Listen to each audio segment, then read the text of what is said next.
Here's a map of New Zealand, coloured according to some census data. Now, in one of the very early versions of the software, back in the late 70s, we had all sorts of options to enable you to change colours on maps.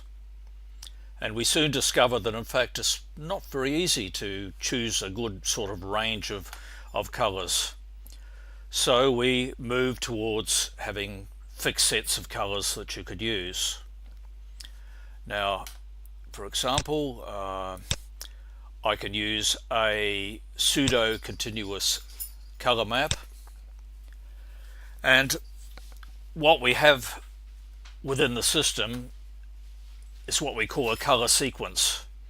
The idea being that you should be able to look at a colour and conceptually sort of know by the way it sort of goes through a range of colours sort of what the value sort of is. Now,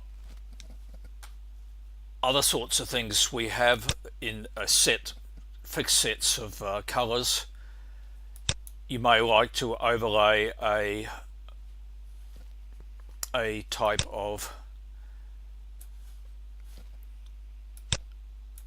of lines. So for example, here we have some railways, and what you then get asked is to give a particular graphics line number.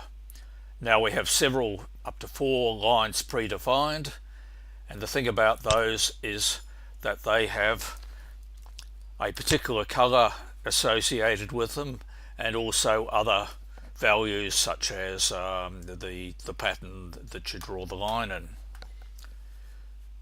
Similarly, we can put up markers on a site, and we use say the markers out of the main file. Once again, you have 4 markers, and by selecting a particular marker you get a predefined marker with a particular colour being displayed on your map. And yet another example.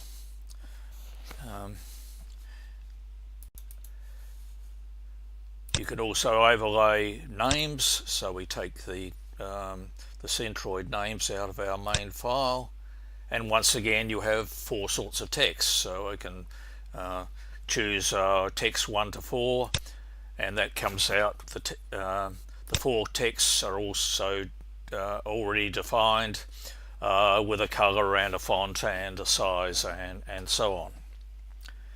Now, why do we do this? Once again, very hard to choose good colours and good sets of attributes of things that you want to put on the map. So we use predefined sets. Now, where do these colours come from? They're predefined in something we call a device file. Now, they're called device files because originally these files did give attributes to enable you to put out maps on different devices, such as we had used to produce maps on plotters, on microfilm and various other things.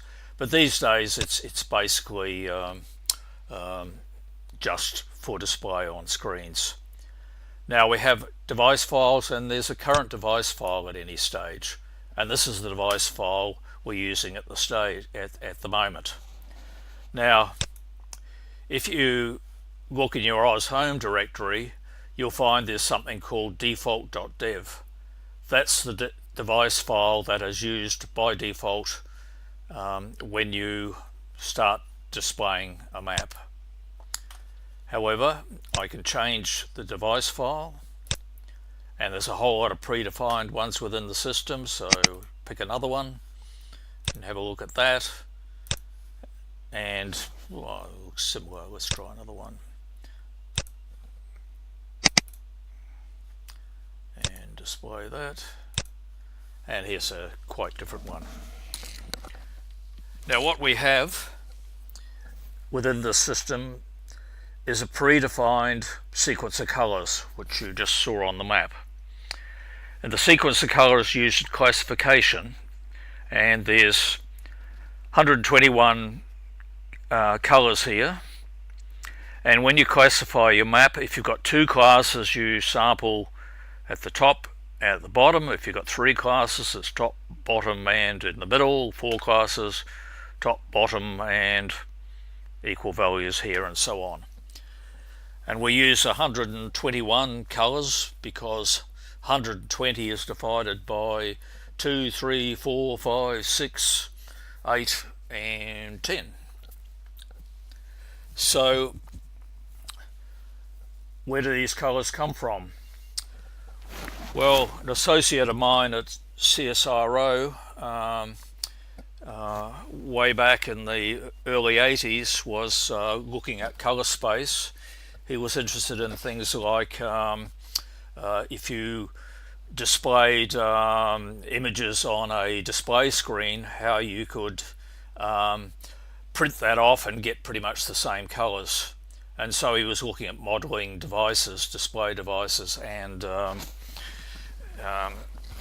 display and hard copy devices.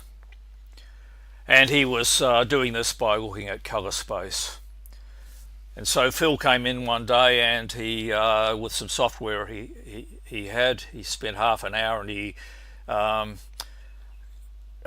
developed several of these colour sequences for me, basically by putting a curve through colour space. And there's several of these sets here that we've got all on different files. Now, the device files not only have the map colours, but they have other things. Now, as we saw, you put a map on the you put an overlay of text on the on a map, and you can choose up to 4 texts, and here are predefined ones on the screen in the device file. And there's also a standard text used on the map, and there's the text used for description of your attribute on the map. There's also lines which you can use for drawing your railways, as we did, or any other sort of overlay. If you're displaying line data and quantizing it according to some attribute data, then these are the lines that are used there. There's a line for the boundaries in the map around your zones, around your polygons, which is typically black. Axes on diagrams. We stuck some markers on the map, and these are the 4 that are defined. And you've also got some that we use if we use different sized symbols to show attribute data on maps. And if you put polygons on the map as overlays, underlays, or whatever, these are the colours that are used. There's also colours for excluded zones and missing data. So these are things that are predefined, and there's different sets of them. Now, the fonts used here and also the symbols used come out of fonts. And if you might remember, you can configure your system, and there's a configuration file in your home directory, and it has a series of fonts in it. Now, the significant ones you use are the default one and the final one, which is used for markers. Now, so these markers here are using a special marker font, and we're currently using the Windings font. We used to use a symbol font and then discovered that it's not very well implemented on the Mac, so we went to a common font which works on both. Now, these are the device file, and the device files actually come as a where's our data? In our OzData directory, we've actually got these device files, and there's equivalent data files for them. So if we look at a data file,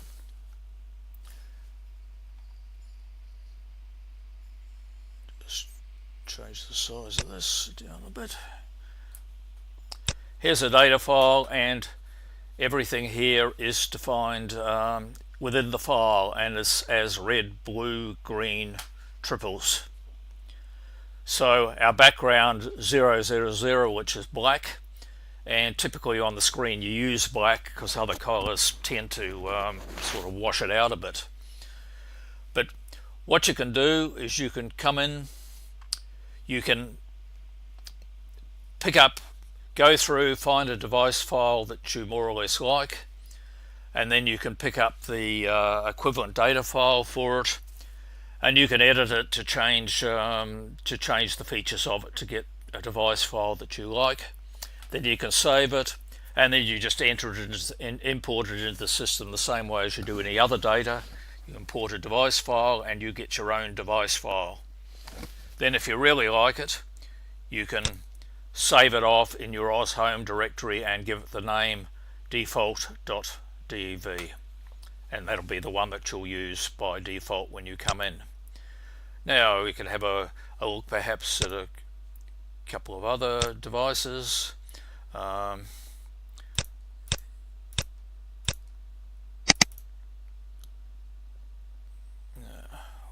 we? What do I do?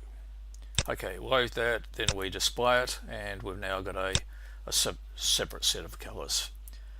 Now this one, as you can see, has got different colored text, it's got different sorts of patterns used. I think the markers are the same, but you can change them. Now if you have a look at the manual, it'll describe in depth how you can change these files. But one thing I do want to show you is device files for doing bivariate maps. Now in a single variant map, the usual map, we get a gradation from the bottom up to the top of colors. When you get a bivariate map, you want a gradation in 2 dimensions, and so this is what we've got devices for. We've got 3 bivariate ones, and here's one, and we can display it, and now you can see the bivariate color sequence is a 2-dimensional thing, which doesn't work very well as a single dimensional thing. So if we go off and display a bivariate map, what do we want? Far East Asia, say.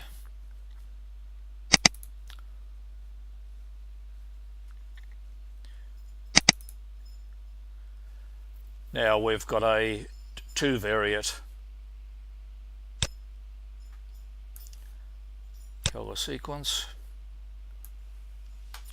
and these are the colors stepping that way and down there. That's the missing data color, and whatever. Now this is the same attribute twice out of the same file, so we can put another primary attribute on, and you can see the colors. Now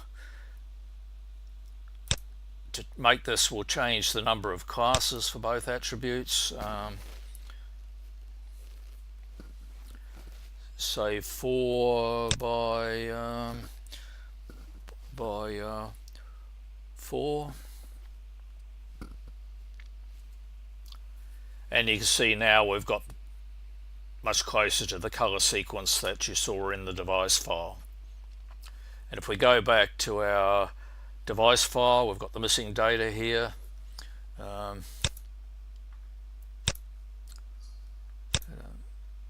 Device file, and sorry, it's gone back to this is the one we were using,